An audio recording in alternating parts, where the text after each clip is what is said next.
Anishinaabe Kwe from Bunashare Algonquin Territory, currently residing in Nogo-Jiwanong Territory, Peterborough, Ontario. Katie's background includes a Bachelor of Social Work and a Bachelor of Indigenous Studies at Trent University. Okay, so as I mentioned tonight, we're going to be discussing a concept called informal coercion. It's one of the terms that's been coined to talk about the experiences of birthing people that cause them to feel as though, without being overtly forced to accept interventions that they didn't want, that they were pressured in a way that caused the person to feel like they had no choice but to accept interventions in the delivery room that weren't how they wanted things to go. And there's evidence to say that this contributes to people's experience of just dissatisfaction with how their birth went and can contribute to experiencing birth trauma. And I've done some research onto exactly how this looks and manifests. And, I'm fairly new to practicing as a doula. And even just in some of the births that I've been at this year, I've seen some things where I'm like, without saying anything overtly threatening, you can see that people are being subtly made to feel like this is what they must do in a situation. And I'm curious as to exactly how and why that's happening. So both of you have more experience doing this work than I do. And I know that you both work largely with clients in your respective communities. You work with a lot of Indigenous clients, and Asma, you work with a lot of Muslim clients. And I'm curious as to whether or not you've ever supported your clients through an experience where they felt coerced or pressured by their primary care provider. And if you could tell us a bit more about what that looked like. I can start. So I worked as a birth doula last year, and I attended about 15 deliveries, most of them in hospital during COVID. So a different dynamic for sure. And most of the people that I worked with, I was working with an organization for people who may not usually have access to doulas. So people like youth, people experiencing homelessness, refugees, and racialized folks. And I witnessed a lot that I had read about before in my education, but never thought I would witness. So some of these things particularly happen to youth. So a lot of the time, first-time birthers or teenagers are often pressured into things that they don't necessarily know they're being pressured into, even because they just see it as routine. A lot of scare tactics sometimes, and I'd like to separate that from legitimate concern. So there's I admit I'm not a medical doctor, but there's a very different sense between I've had experiences where I'm like, this is very dangerous. The doctor is relaying information about danger, and that's not quite the same as some of the things that I've seen. For example, I had someone who was delivering at 35 weeks. They were a younger parent, probably around 20. And they didn't want to have a cervical check. They were actually pretty educated about it, about infection risk. Because it was a premature birth, that it was more necessary than it would be for the baby's health.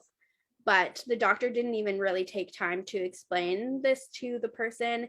And literally the words that were said to my client were, this isn't a choice. You can either get it now, or I can give you an epidural and then do it. So which basically just sounded like, I can do it now, or I can drug you and do it, which isn't very trauma informed. And so that was one that stuck out for me.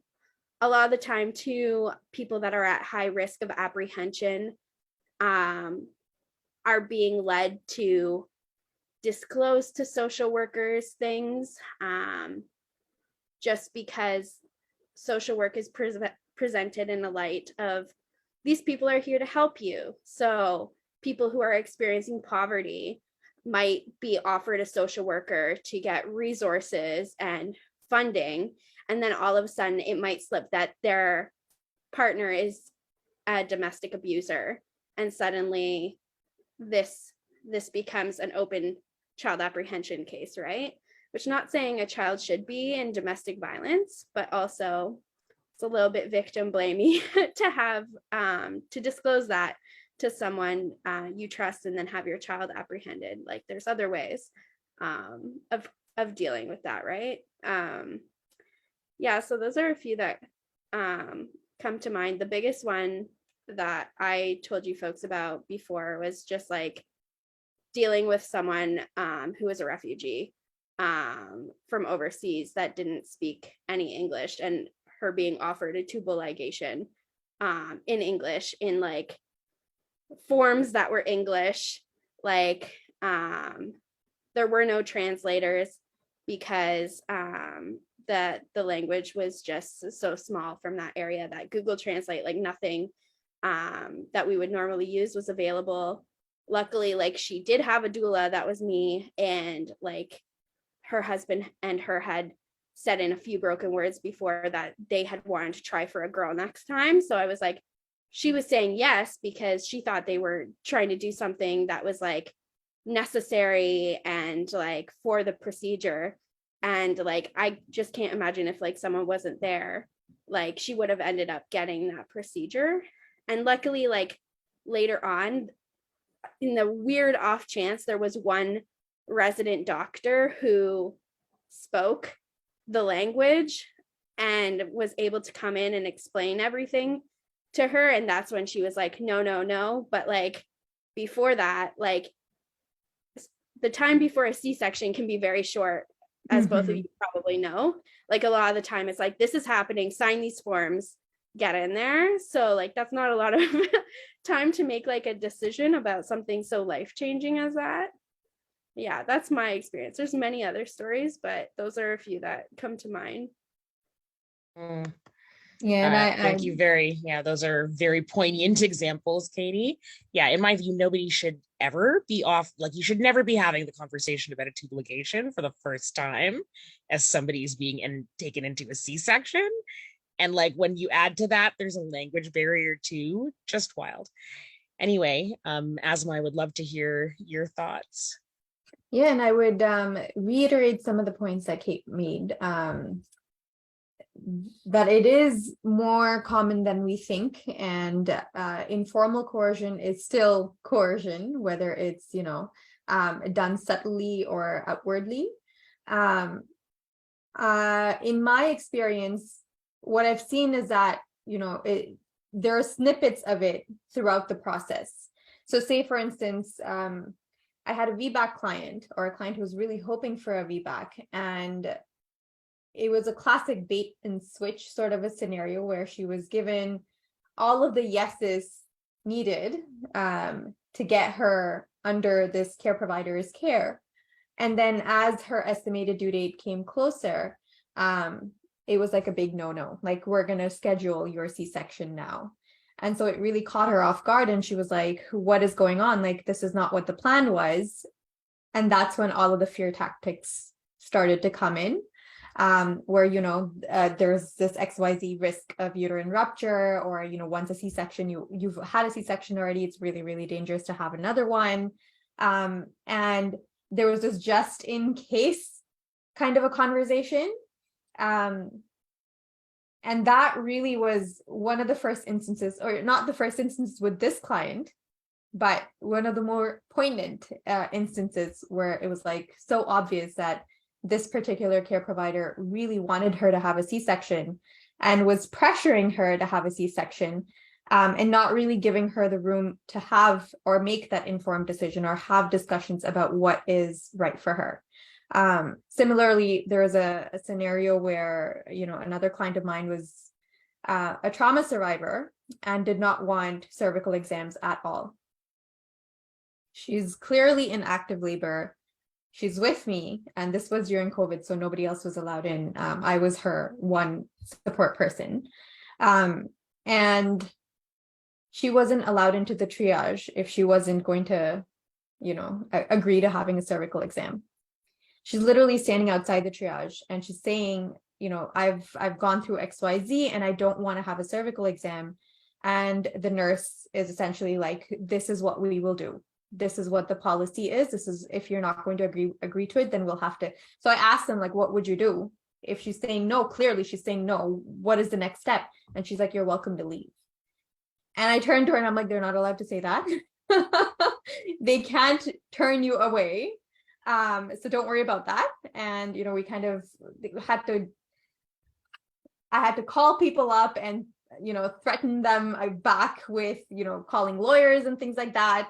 And that's when they called the head nurse and said, okay, let's talk about this, and said, asked her to come into a different room where a different nurse was assigned to her.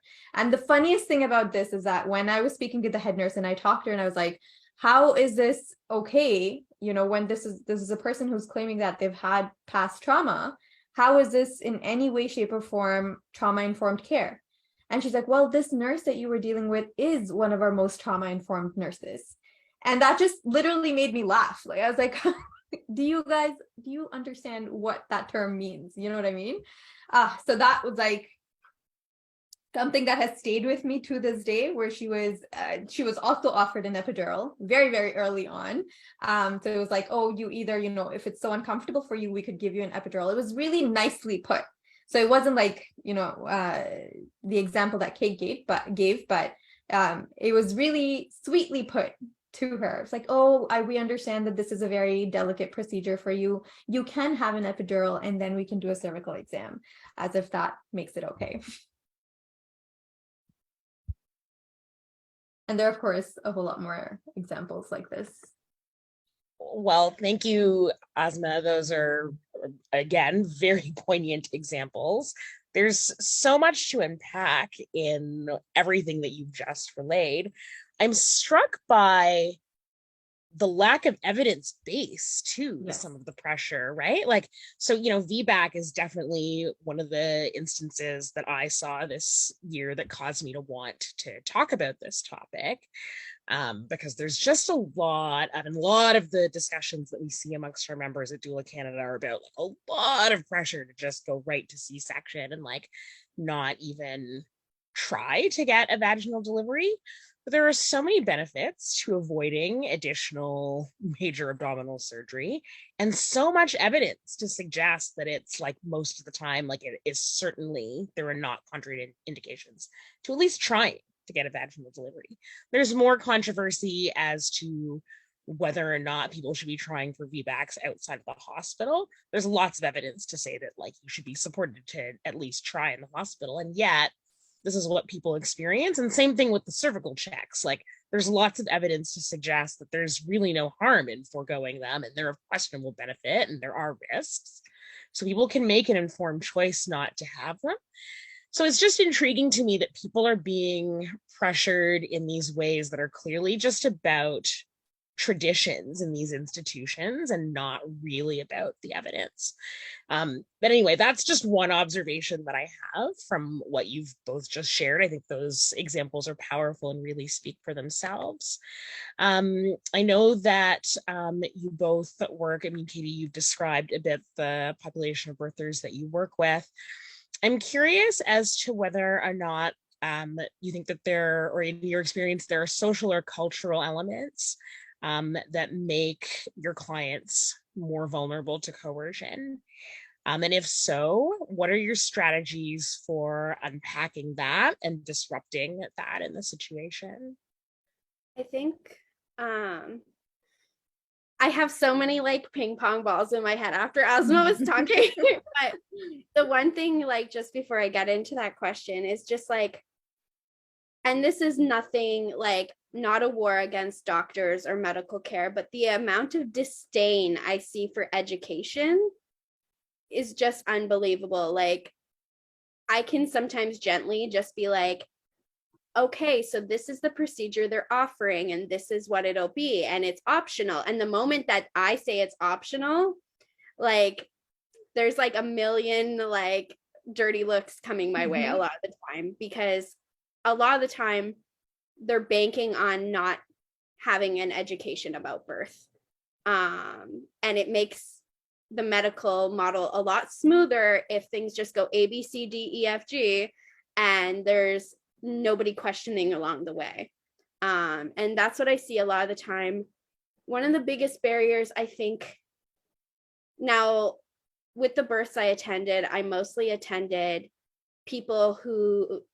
births with people who were involved with the child welfare system. So either they were a Crown ward, which unfortunately, sadly, makes you a target for being birth alerted. They are banned, but they are not banned. And refugees. And with the refugee population, now obviously I'm a white passing woman. I've lived in Canada my whole life, so obviously I'm speaking from my positionality. One thing that I do see as a big barrier is a lot of people that have come from countries where they can't necessarily trust their healthcare system. They're seeing Canada's healthcare system as the be all and end all. And that was one thing that was brought up to me that I didn't really understand when I first became a doula, was like, whenever I was seeing this, someone was like, well, a home birth in Canada is like a luxury. It's not a luxury over there, right? And so it's like a very like dichotomous thing. And so a lot of the time with refugees, like they just say to me, do whatever the doctor wants. Yeah. I trust. And they won't, even if they're uncomfortable, ultimately they're like, this doctor has a lot of education. I'm in Canada. This is really top healthcare and I'm in good hands, which like is great that they're feeling comfortable in that way. But I have seen situations where they might not have, like, if I'm trying to like frame it as, if this were happening in your home country, would you still be as comfortable with it happening? It's not necessarily like that, if that makes sense. And another thing, not necessarily culture, but age. And we didn't really bring this up at the beginning, but I think gaslighting is a big thing that happens. So like for people that don't know gaslighting, it's basically making you doubt your reality, right? And it happens medically a lot. And my first birth was one of my close high school friends, and she's a young mom. And one thing that was going on was like, doctors were telling her she wasn't in pain when she was in an epidural. And I will tell you, when they looked, my friend's epidural was out of her back. It fell out, and she is 8 centimeters dilated, throwing up and crying. And they were telling her, you're not in pain. You're on an epidural. You're feeling pressure. Like, so like, just seeing that, like, I think definitely the biggest ones are like culturally and racism based and age based from what I've seen. And it's on that note that either culturally things are different when someone has immigrated, so they're banking on them not knowing the Canadian healthcare system, or they're young and it's their first child, so they don't have anything to compare it to, right? I have so many thoughts. And I feel like I'm forgetting everything because I'm just so concentrated on what you're saying, Kate. It's interesting because I've had a different experience with my demographic, or the demographic that I serve, for the most part, where they like the demographic comes usually, I'm trying very hard not to generalize, but usually from parts of the world where doctors are held in very, very high esteem. And so it's kind of the same outlook when they're here as well. Or it's just, even if they've been here for a while, or if they're second generation immigrants or whatnot, there's this understanding that doctors are inherently there to help us. And so why wouldn't we trust them? And why wouldn't we believe what they're saying? What are they, at the end of the day, going to get out of, making me do X, Y, Z? How is it beneficial for them, for me to experience a C-section? There's a lot of disconnect there. And I always like to say, birthing is not like getting your kidney stone removed or, heart surgery or whatever. It's a very natural process that has been medicalized, and a lot of folks don't make that connection. And because of that, I feel that there is an abundance of trust in the system and an abundance of trust in the doctors and the nurses that are helping clients. And so I found that it's helpful to kind of unravel that a little bit before they actually go into labor. So having discussions with them about what evidence-based birth means, and how there is a huge gap between what is evidence and what most hospitals practice, and it's very, very slow to change. So it's something like 20 years that it takes hospitals to put evidence into practice. So there's a lot of outdated practices that are still being widely used under the guise of policy and under the guise of this is how things are done, to make things easier and more industrialized, more streamlined, so to speak. So yeah, that's I think one of the biggest things that I have started to do. I have been doing for a while, kind of just letting them know that this is what the process usually looks like, and these are places where there is that disconnect, and what you can do to kind of reduce that gap. I don't know if that was even the question, Kara. No. That was very insightful. And like, you both raised some really good points that really track with some of the things that I've started to observe. In that there is still very much this doctor knows best mentality. I know it's very much, my background is Jamaican. I know it's very much entrenched in the thinking of a lot of people in my culture as well. I think probably from a lot of places, but it probably comes out in different ways for people of different generations and depending on exactly where they were raised. And I was struck when you said that a lot of the time, especially for newcomers, Katie, you touched on this as well, that newcomers have this perception of Canada as like this very utopian perception of how our institutions are designed, including healthcare. And they can't imagine why the doctor would be incentivized to do anything that isn't necessarily in their best interests. And one of the things that I observed in one of my cases this year is that, and this is a very common scenario that we see, when people go overdue, right? Which, the whole definition of which is in and of itself controversial. But we have a medical system that is highly interventionalist, where the moment people go past 41 weeks, the regimen of going to the hospital for ultrasounds and stress tests is intense, right? Like my client who went past, from the day it was 41 weeks, even under midwifery care, she was going to the hospital every few days for very expensive tests. So, for the last 10 years, my work has been sort of in the health policy and research arena, and I've done some research projects in hospitals. And the way that they track their financial data is with this cost per case data, where departments get a funding envelope. They have to keep cases within that budget. And the cost of each individual case that a doctor cares for is tracked.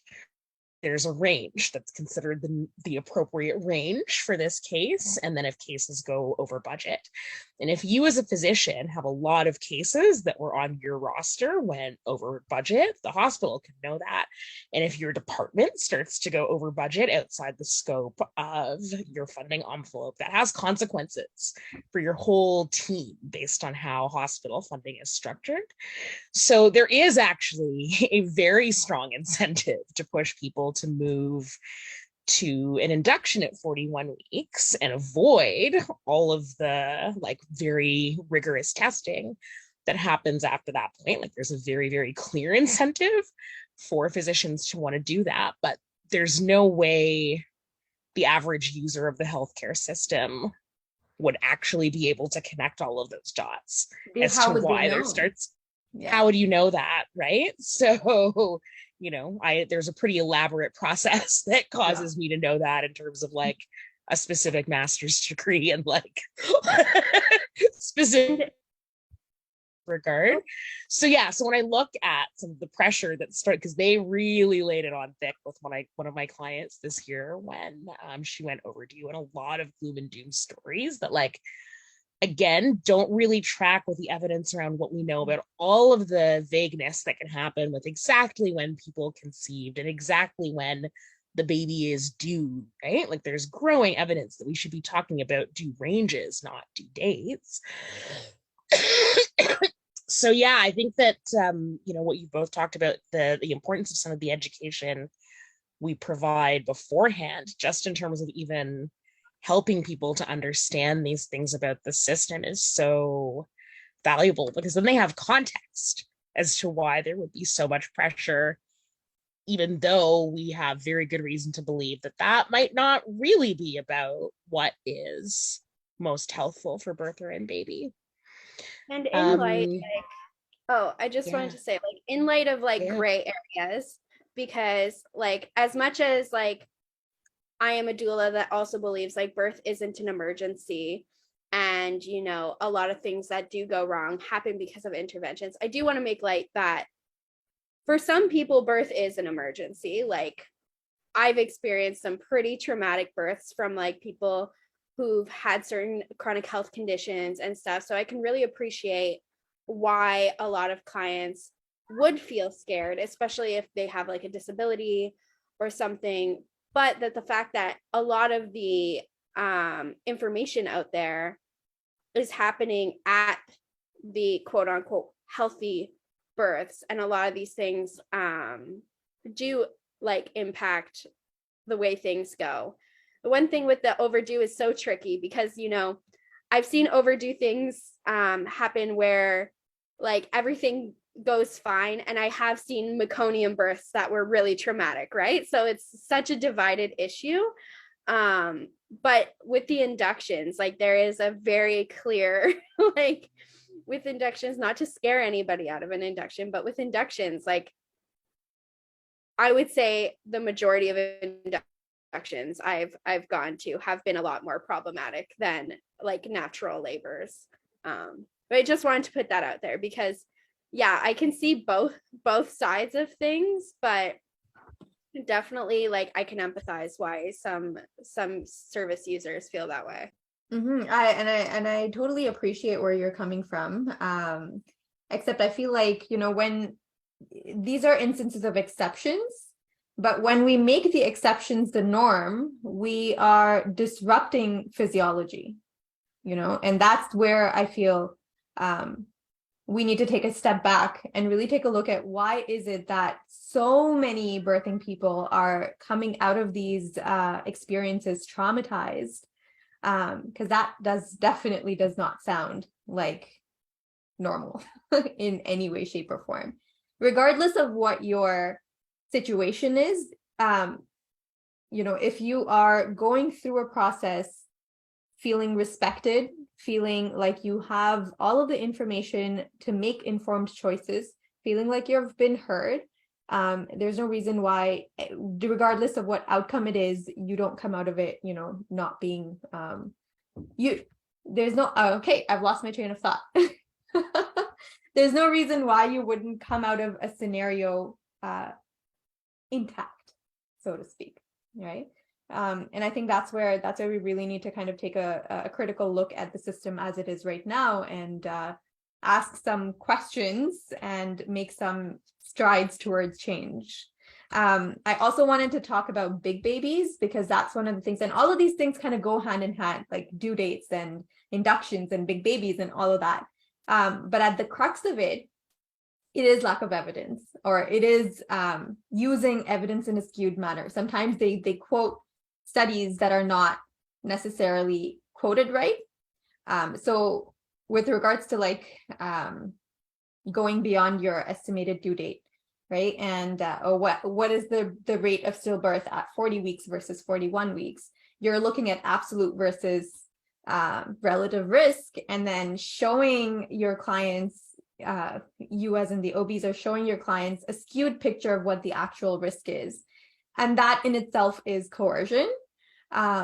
So giving, facts that are, or presenting information that is not accurate as facts, presenting information in a not here's the information kind of a way, but in a more, danger, danger, danger kind of a way. scaring them into doing things, gaslighting, like Kara mentioned. No, sorry, I think it was Kate that mentioned that.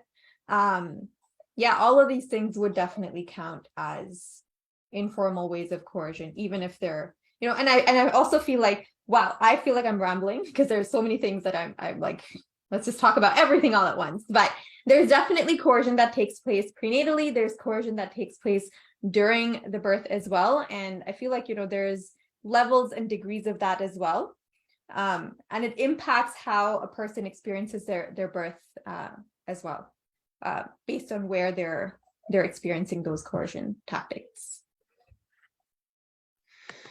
No, thank you for that, Asma. I think there was a lot of really great information there, particularly just about how evidence can be presented in a way that is very skewed and biased, that ultimately does act as a form of coercion, right?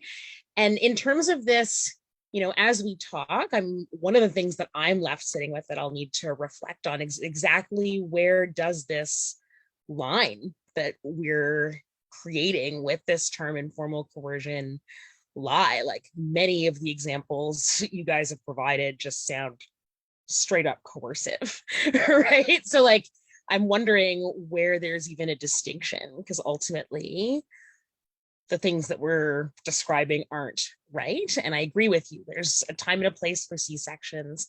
There's a time and a place for pretty much all of these interventions. Like, I'm glad we have access to C-sections and epidurals and stress tests for babies to make sure that babies that are staying in a bit longer are okay. I'm glad that we have all of these things.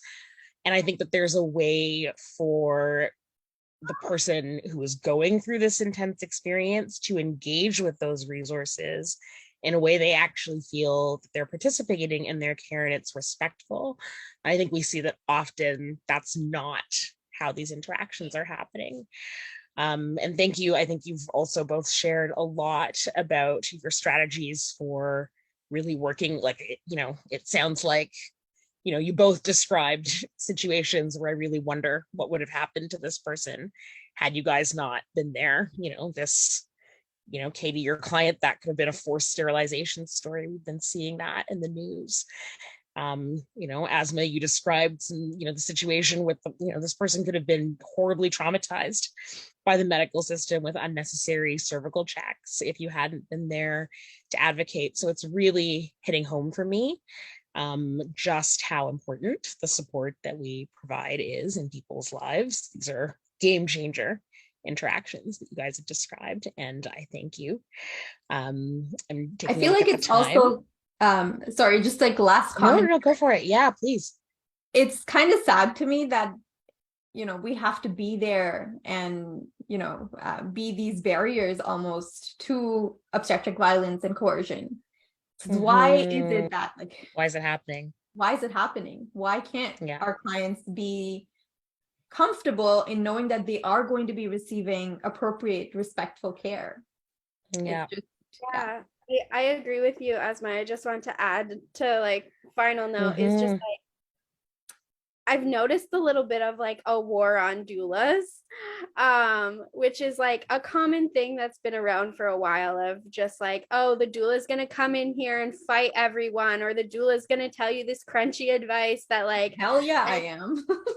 and it's like, why is there such a hierarchy? Like, you literally don't even need to be highly educated to go and get this information from community members, from, and because there's medical degrees involved, right? People are often looked at, well, this doula from this certificate program that they did a few months. It's like, it doesn't take much to become an advocate, Anyone can really go and read a birth partner book, can educate themselves on like birth and be their own advocate. So it's sad that we even need to be hired, but it really doesn't come down to a medical degree, like, I'm not telling people what's wrong with them physiologically. I'm just telling them how to, like, stand up for themselves, right? Yeah, I've gotten in many keyboard wars with trolls who have claimed that I have this little puny degree or a certificate,